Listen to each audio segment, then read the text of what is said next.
বেগম খালেদা জিয়ার মৃত্যুতে ভোটের রাজনীতিতে কোনো প্রভাব পড়বে কিনা, অর্থাৎ যারা আগে বিএনপিকে ভোট দিবেন মনে করেছিলেন তারা বিএনপিকে ভোট দিবেন কিনা, অথবা যারা আগে বিএনপিকে ভোট দিবেন না মনে করেছিলেন তারা আসলে বিএনপিকে ভোট দিবেন কিনা, মানে কোনো ভোটের রাজনীতিতে বেগম জিয়ার মৃত্যুর কোনো প্রভাব রয়েছে কিনা।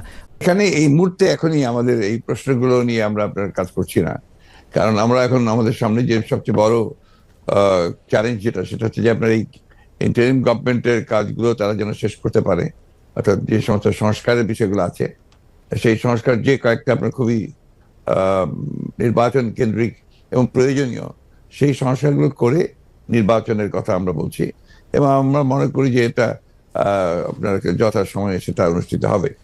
অন্যদিকে তারেক রহমান সাহেব আমাদের দলের হচ্ছেন ভারপ্রাপ্ত চেয়ারম্যান এখন আছেন, এবং তিনিও নির্বাচন করতে চাইলে তিনিও নির্বাচন করতে চান, সেটা উনি করতে পারবেন যে কটা তিনি করতে চান। তো এই নিয়ে কোনো সমস্যা নেই। সুতরাং খালেদা জিয়া নির্বাচন করলেন, প্রধানমন্ত্রী হলেন, বা তারেক রহমান সাহেব নির্বাচন করে প্রধানমন্ত্রী, এটা নিয়ে কোনো সমস্যা নেই।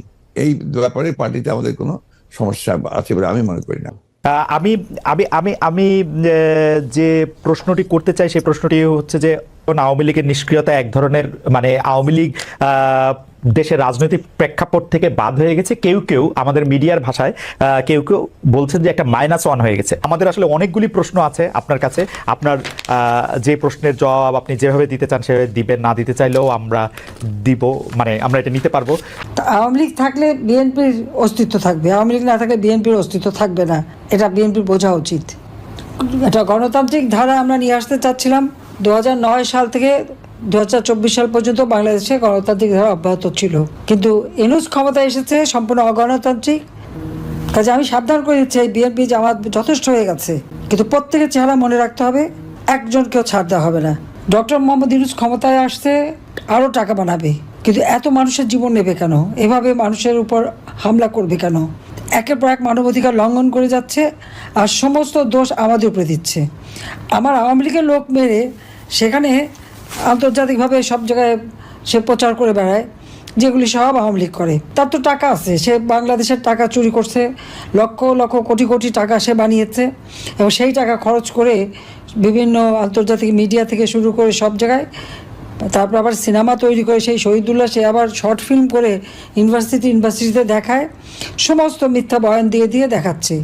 অথচ সেই আবু সাইদ থেকে শুরু করে মুগ্ধ থেকে শুরু করে যতগুলি হত্যাকাণ্ড, সেই হত্যাকাণ্ডগুলি এটা আমরা করি নাই, এসব ইউনূসের সেই নিজের করার, এটা তার পরিকল্পিত, এবং কিন্তু দোষগুলি সব আমাদের। আর যারা এই ধরনের ঘটনাগুলি ঘটাচ্ছে তাদেরকে দিয়েছে দায় মুক্তি, অর্থাৎ এদের বিরুদ্ধে কোনো বিচার নাই, কোনো নালিশ নেই, কেউ কিছু করতে পারবে না। এটাই হচ্ছে তার নিয়ম। বাংলাদেশটা এখন এমন একটা অবস্থায় গেছে যে এটা একটা মানে জল্লাদখানা হয়ে গেছে।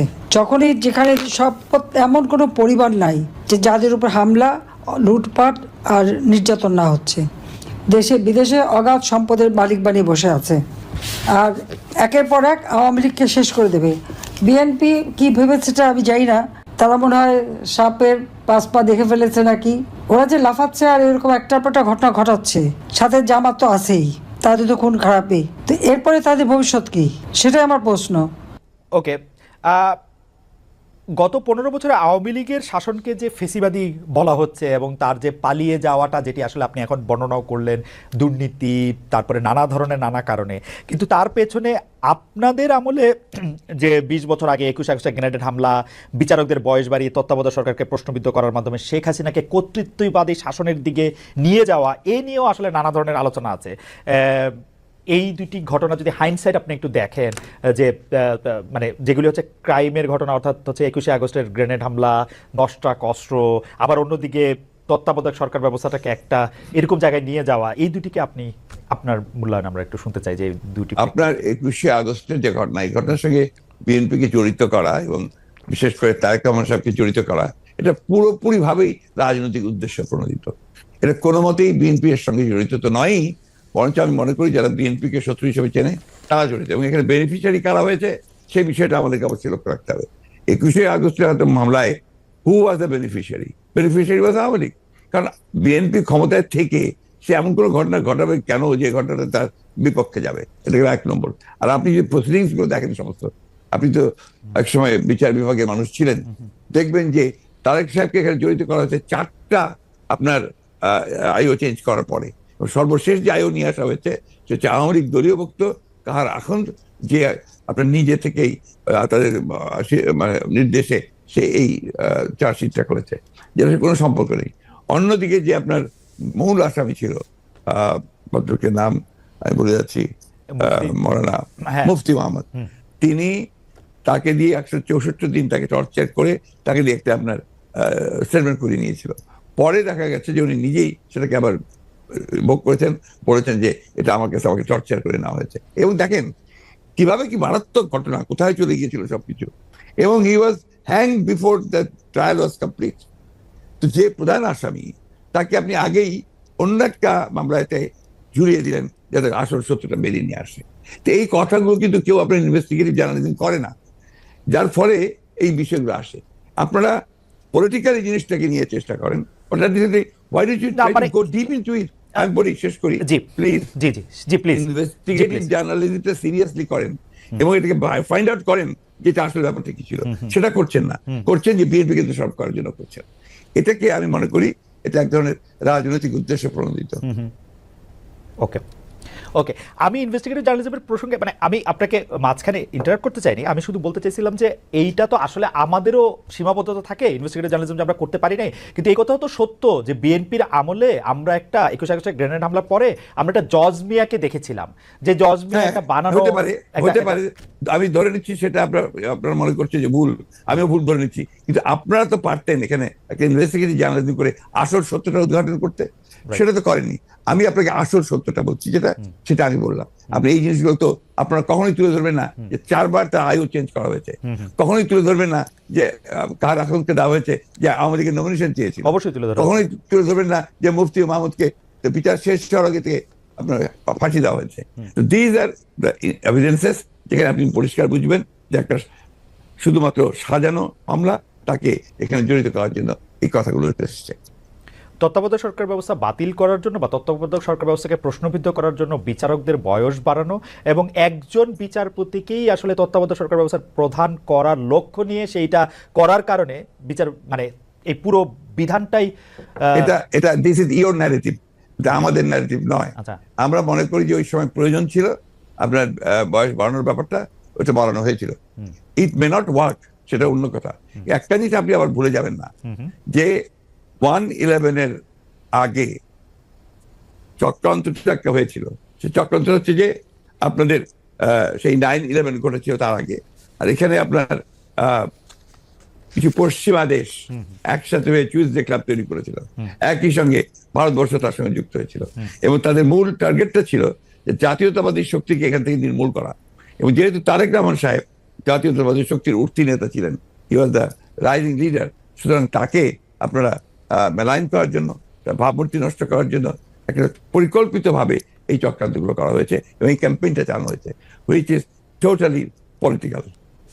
অন্তর্বর্তীকালীন সরকার আসলেই আমরা আমরা আমরা আমরা আমরা দেখি যে এইটার সাথে আসলে নানান আশকথা পাশকথা যুক্ত হয়।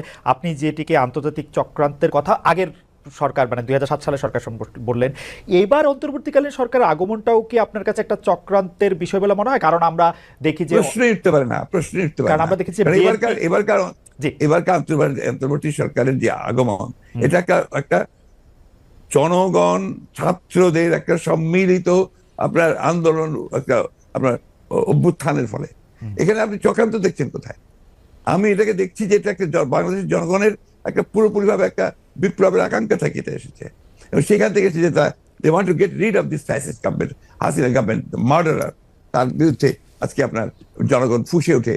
আপনি চিন্তা করে দেখেন, আপনি তো দেশে ছিলেন না, সেই সময় যদি দেশে থাকতেন তাহলে দেখতেন শিশু, নারী, বৃদ্ধ কেউ ঘরে ছিল না, সব বেরিয়ে পড়েছিল। কারণ এই ফ্যাসিস্ট আমেরিকার হাতে প্রায় শত শত হাজার হাজার ছেলে মেয়েরা নিহত হয়েছে, হত্যা করেছে। না, দেশে না থাকলেও আমি আসলে এই খবরগুলি সবসময় দেখছিলাম আমার নিজস্ব সোর্স থেকে, আমাদের লোকজন। এখন তো আমি মনে করি যে আমাদের সকলের উচিত, যারা আমরা দেশকে ভালোবাসি, গণতন্ত্রে বিশ্বাস করি, আমাদের এই বিষয়গুলোকে হাইলাইট করা। আমরা ফ্যাসিস্টদের যে বয়ান, যে বক্তব্য, সেই বক্তব্য যেন ফিরে না যায়। না, অবশ্যই। আপনি যে প্রশ্নগুলো আনলেন এর সবই হচ্ছে আপনার ফ্যাসিস্টদের বক্তব্য। ওকে, আমি ওই সময়কার কথায় আমি আপনার কথায় একমত যে এই বয়ানগুলি আওয়ামী লীগ আসলে গত 15 বছর ধরে বিভিন্নভাবে বিভিন্ন মাধ্যমে এটি দিতে চেষ্টা করেছে। আমরাও আপনার মাধ্যমেই বা বিএনপির শীর্ষ নেতৃবৃন্দের মাধ্যমে সেটি আসলে আপনাদের অবস্থান জানতে চেয়েছি, আপনারা কনসিস্টেন্টলি আপনাদের অবস্থান জানিয়েছেন। আমি এই সময়কার কথায় আসি।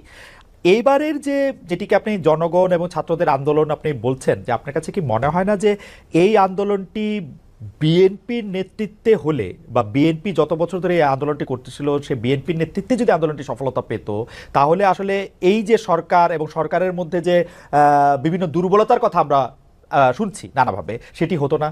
আবার অন্যভাবে প্রশ্ন করলে, যে এই আন্দোলনটিতে যে বিএনপি নেতৃত্ব দিয়ে সফল হতে পারলো না, সেইটাকে আপনি কিভাবে মূল্যায়ন করেন? দুটো জিনিস। একটা হচ্ছে যে এখানে আপনার বিএনপির নেতৃত্বে হলে অনেক ভালো হতো, বিএনপির নেতৃত্বে হয়নি এই কথাটা বলছেন কেন?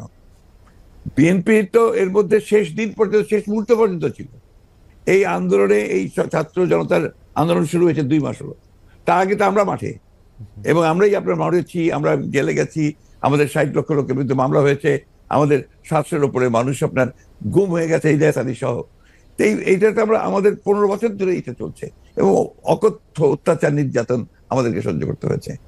এবং ছাত্ররা যখন এসছে তখন আপনার তারা যে প্রথমে কোটা আন্দোলন, তারপরে সেই হত্যা, পরে সাথে সাথে তারা আপনার এক দফা আন্দোলনে গেছে। We have given total support to them. আপনি সেই সময়কার পত্রিকাগুলো দেখুন, আমার বক্তব্যগুলো দেখুন। আমি প্রতিদিন সেই সময় আপনার প্রেস কনফারেন্স করেছি ওই কয়েকটা দিন, এবং ওই দিন সম্পূর্ণ আমি ছিলাম। আমরা এখানে বিভক্তি আনতে চাই না। আমরা এখানে মনে করি এটা বিভক্তি না। আমি আমার বক্তব্যটা শেষ করে ফেলি ভাইয়া। জি জি, প্লিজ প্লিজ। এটা হচ্ছে যে এই বিষয়টাকে আমরা এক করে দেখতে চাই। এখন যে কোনো ধরনের একটা মিসআন্ডারস্ট্যান্ডিং তৈরি হওয়া বা একটা ভুল বুঝবুঝি হওয়া, সমঝোতার অভাব হওয়া, এটা কিন্তু দেশের জন্য এই মুহূর্তে এতটুকু মঙ্গলজনক হবে না। না, এটা আমি আপনার সাথে দ্বিমত পোষণ করছি না, কিন্তু আপনি বলছেন যে আপনি আসলে সাপোর্ট দিয়েছিলেন, আপনার সেই ব্যাপারে কোনো সন্দেহ নেই। আমরা প্রতিদিন আপনার বক্তব্য আমরা মিডিয়ায় দেখেছি, সরাসরি দেখেছি, বক্তব্য দেখেছি। আমার প্রশ্ন, আপনারা তো সাপোর্ট দিয়েছিলেন, কিন্তু লিডারশিপটা ছিল যে আসলে ছাত্রদের হাতেই, তাই তো? মানে এটার মধ্যে এই জায়গাটাতে আপনি যাচ্ছেন কেন? আমরা তো লিডারশিপ, এখানকার লিডারশিপটা আমরা ক্লেম করিনি। আমরা ক্লেম করেছি যে আমরা শেষ মুহূর্তে লিডারশিপটা আমরা দিয়েছি, ক্লেম করিনি তো। ওটা যাচ্ছেন কেন? আমরা বলছি যে ছাত্ররা শেষ মুহূর্তে, যে আমি তো আমার বক্তব্য বলেছি যে গোল আমরা তৈরি করে দিয়েছি, কিকটা করেছে ছাত্ররা। ওকে, সেটা বারবার বলেছি যে এটা মাঠের মধ্যে বল তৈরি করে দিয়ে গোলের সামনে নিয়ে এসেছি আমরা, তারা কিক করেছে, সেভাবে ফ্যাসিস্টদের কাছে। That's the point.